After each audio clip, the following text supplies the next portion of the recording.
Strawberry பற்றி பார்க்க போகிறோம். ஸ்ட்ராபெரி வந்து நிறைய பேர் தோட்டத்தில் வச்சு தான் வளர்ப்பாங்க. நம்ம வந்து வீட்டில் வந்து வளர்த்துருக்கோம். வீட்டில் வளர்த்தது வந்து இது குட்டியாக தான் இருக்கும்.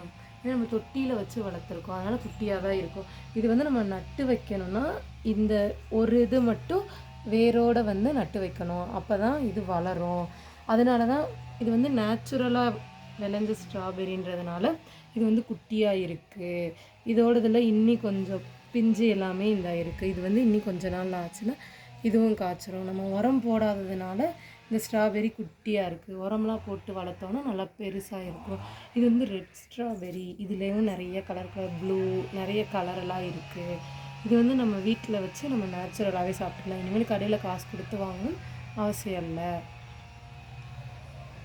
இப்போ இதை நம்ம சாப்பிட்டு பார்க்க போகிறோம்.